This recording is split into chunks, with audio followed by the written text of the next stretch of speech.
নষ্ট ফ্যামিলির এই নষ্ট মহিলা, এই যে একটা নষ্ট ছেলে, তো এগুলোর জন্য ফ্যামিলি এবং জন্ম পরিচয় সবকিছু চলে আসে। আগে কথাগুলো শুনুন। কিন্তু ভালো না আপু, এই বেডের প্রবলেম কি বুঝি না, তোমাকে এত কেয়ার করে আবার অন্য মেয়েকে আবার বিয়ে করতে চায়, তাহলে তোমায় কিভাবে ভালোবাসে? না আমি একটু বলি কারণ শুনো, এই আমি বলি যে কেন এই বেডের এই নেশাটা ছিল, কারণ দুই বউ থাকলে ভিডিও ভিউজ বেশি, টাকা আলু, বেশি ইনকাম করতে তোর পারে, কি এই জন্যই। লজ্জা কিন্তু শরম বিয়ে নাই? করে ভালো লাগবে। তোদের যদি ফ্যামিলি ঠিক থাকতো, তোদের যদি পরিচয় থাকতো, এখন দেখেন ও যে কথাটা বলছে বেজাত, এই গুরুত্বপূর্ণ এবং ইম্পর্টেন্ট একটা প্রশ্ন তাকে করছে। তো এইসব মূর্খ আবালগুলোর কাছ থেকে আপনি এর থেকে আর ভালো কি অ্যান্সার পেতে পারেন? আসলে ভিড়ের জন্য বিয়ে করতো, বান্দিগিরি করার জন্য, দাসীগিরি করার জন্য, হেল্প হ্যান্ড আনার জন্য নাকি একটা করে বিয়ে করতি। তো এই পরিচয়হীন তোর কি কোনোদিনও লজ্জা হবে না? কারণে তোর জন্য হেল্পিং হ্যান্ড নিয়ে ট্রাই করি। কি রে কি এমজি, তোর কি লজ্জা শরম আছে? বেহায়া বেচরম, তোর জামাই এতগুলো বেটিরে ইউজ করে, এতগুলো বেটির কাছে যা, ওইটা আবার তোর কাছে আসে, তুই আবার ওটারে চারস, তুই আবার ওইটারে বলতেছ তোর খুব ভাইয়াকে একমাত্র আল্লাহ আমার জন্য বানাই। আমি আমার জন্যই আমার হদকে বানিয়েছে আল্লাহ, আমাকে শুধু আমার জন্যই বানিয়েছে। কোনো বান্দির জায়গা হবে না। বান্দিকে, তোর তো বান্দিগিরি করার যোগ্যতাও নাই। জ্বালাইতে আসলে রড উপরে নিচে পিছন কোন দিয়ে ঢুকামো তোমার আর তোর কি কোনোদিনও, মানে তুই বারবার তোর জন্মের পরিচয়টা তুই এখানে দিয়ে যাচ্ছিস, তুই বারবার মেয়েদেরকে ছোট করিস, আর এই বিকৃত মন মানসিকতার এই বেজন্মাগুলো বারবার একটা একটা করে বিয়ে করা, তারপরে এরপর যদি আসে জায়গা মতো দিয়ে দিই। লাস্টেরটা দেখো নাই কি করছি, মানে জ্বালাইতে আসলে রড উপরে নিচে পিছন কোন দিয়ে ঢুকামো তোমার আর জানি আজ বাইরো, টের পাও নাই লাস্টে? ওই যে চৈতি, ওই মেয়েটাকে এক ধরনের অত্যাচার করে তারপরে বের করছে। আর এই লুচ্চার বাচ্চা হিজড়া, এটা তো বউ রাখার কোনো এবিলিটি নাই, ওর তো কোনো পুরুষত্ব নাই। পুরুষত্ব থাকলে ও এইভাবে বিয়ে করতো না, আর এইভাবে মেয়েদের জীবন নষ্ট করতো না। এক একটা জায়গা থেকে এক একটা পয়দা করে ফেলে রেখে, তো ওইটা তো মনে করেন একটা পাগলও, কিন্তু পাগলিও মা হয়, আর পাগলেও এই ধরনের কাজকর্মটা বুঝে, ওই শরীরের চাহিদাটা বুঝে, বুঝতে পারছেন? তো সেখান থেকে একটা বাচ্চা ফুটাইতে তো আর এরকম আহমারি কোনো ধরনের পুরুষত্ব লাগে না। এই জানোয়ারের বাচ্চা কিন্তু ঠিক তাই, তার কোনো পুরুষত্ব নাই। তো একটা করে জন্ম দেয়, তারপর ওই বউগুলোকে ছেড়ে দেয়। আর এই কেএমজির বাচ্চা, এই যে এই চিকামুখী, এই ঘোড়ামুখী, এই বেহায়া মহিলা, একটা বেজাত কুজাত, এগুলো হলো অনলাইনে ভরে গেছে। এই কুজাত কেমন বউ জামাইরে বারবার ছাড় দেয়, তো ছাড় বারবার ডিভোর্স দিয়ে বিয়ে সংসার পারবো না, তো 3 4 5 6 হইতে থাকে। গুলোরে নিয়ে এখন মনে করেন পুরা কিছু ব্রেন প্রমোটার আছে যারা প্রমোশন করায় এদেরকে দিয়ে, এরা হলো এই আকাশে উঠাই দিছে। এই ফকিনের বাচ্চারে ভাত পাইতো না, রাস্তাঘাটে ভিক্ষা করা ছাড়া, গার্মেন্টস করা ছাড়া, তাদের গার্মেন্টসও নিত না, কারণ এদের তো সার্টিফিকেট নাই, এদের তো পড়ালেখা নাই।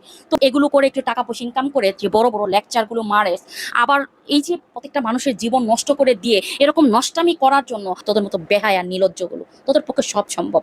তো গাঞ্জাখোর শোনো, জামাই আমার তোর আমি বাপের কাছ থেকে গাঞ্জা কিনা আনছিল, তোর বাপে আর তোর মায়ের সাথে বেচে এটা কিনা না খায়। একজন বলছে গাঞ্জা খোর, নেশা খোর, তোর জামাই তো গাঞ্জা খোর না, নেশা খোর না, রাস্তার, বুঝছিস? তোরা তো ফ্যামিলি পরিচয়হীন, দুইটারই পরিচয় নিয়ে আসলেই খুবই সন্দেহ হয়। এদের বাবা মা জানি না কিভাবে এদেরকে জন্ম দিয়েছে। এটা হলো জনগণের প্রশ্ন, জনগণের কথা। কারণ এটা এই জন্যই চলে আসতেছে, তাদের বিয়ে তাদের বিকৃত মন মানসিকতা, বারবার এই ধরনের কথা, এগুলো আবার কি বড় গলা, মানে এই লুচ্চাই কেমজি। এটা তো হিজড়া, এই হিজড়া তো এটা খালি সারাদিন এরকম চাটে চাটে চেটে চেটে চেটে রাখে, আর তো কোথাও না। আরো 10টা বেডের কাছে যদি শুয়েও আসে, তারপরেও ওটারে নিয়ে থাকতে হবে, না হলে তো তোর জায়গা মতো কাইটে দিয়ে তারপরে রাস্তায় নামাই দিবি। তো যে বিজনেস তুই শুরু করছিস, এই বিজনেস আবার তো অনলাইনে করছি, আবার তুই বড় গলায় কথা বলস, এইবার আসলে জায়গা মতো দিবে। কি রে কি এমজি, তোর কি লজ্জা শরম আছে? বেহায়া বেচরম, তোর জামাই এতগুলো বেটিরে ইউজ করে, এতগুলো বেটির কাছে যা, ওইটা আবার তোর কাছে আসে, তুই কোনো বান্দির জায়গা হবে না। বান্দিকে, তোর তো বান্দিগিরি করার যোগ্যতাও নাই, সেখানে তুই আর অন্যজনকে বান্দিগিরি করবি। পার্সোনালি আমার যে তোর সতীন বলস, তোর এক্স বলস, এগুলোর যে আমার ভালো লাগে বা আমার ভালোবাসার কেউ বিষয়টা এটা না। তোরা যে অন্যায়কারী, তোরা যে অন্যায় করস, তোরা যে অকারেন্সের সাথে জড়িত, তোরা যে ধরনের কাজগুলো করতেছস, এইটার জন্য আমার এই কথাগুলো চলে আসতেছে। আমি কারো পক্ষপাতিত না। তোদের মতো নিকৃষ্ট মন মানসিকতার মানুষগুলো, এগুলো বাদ দিয়ে যদি তোরা নর্মাল কোনো কন্টেন্ট করতে পারস, করবি। যার ভাত খাওয়ার টাকা নাই, বউ চালানোর টাকা নাই, সন্তান মানুষ করার টাকা নাই, এবিলিটি নাই, তো বাপে একটা কোনো মতো ঘর বানাইছে ওইখানে টিন সেট, ওটারে ওইখানে দাঁড় করায় কোনো মতো থাকতেছো, সেখানে আইসে এখানে ভিক্ষার থলি হাতে নেওয়ার আগে এখানে আইসে দাঁড়াইতে পারছো, তা না হলে তো তোদের রাস্তায় পড়ে থাকা লাগতো। আমি জানি না এদের ফ্যামিলি এত কিছু দেখার পরও কেন ওর বাবা মা এগুলোর কোনো পদক্ষেপ নেয় না, এই সন্তানগুলোকে শাসন করে না। কারণ তাদের বাবা মা, বিশেষ করে এই ঘোড়ামুখী, এই চিকামুখীর, এই বেহায়া বেশরম লজ্জাহীন চরিত্রহীন মহিলা একটা রাইখে আসছে, ওই বেটার সাথে এত বছর সংসার করার পরে এখনো কচি সাজে, দর্শক আসছে পা চাটে, এগুলোরে বলে তোমাকে অনেক সুন্দর লাগছে, তুমি এখন অনেক সুন্দর হচ্ছ, আপু তোমার সাথে আমি দেখা করতেছি। উফ, কোথাও ভালো নেই যেন সেই। আমি তো ভালো আছি। মানে কি পরিমাণ শেষরা বস্তি হইলে দর্শকগুলো এদেরকে এই ধরনের কমেন্ট করে? লজ্জা শরম একটু রাখেন। দর্শকদেরকে বলতেছি, এই বেহায়াদের এই ধরনের কমেন্ট করা থেকে বিরত থাকেন। আমি জানি না এরা কারা এদেরকে কমেন্ট করে, তবে দর্শক আমাকে বলেছে এটা তারা নিজের আইডি থেকেই নাকি কমেন্ট করে।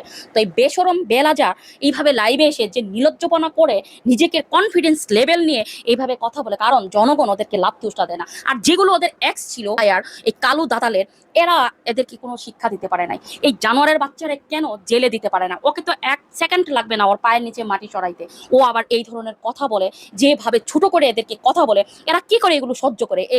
এদের কেন এই জায়গা মতো পাঠাই দেয় না? জায়গা মতো পাঠাইতে পারলেই কাজে লাগতো।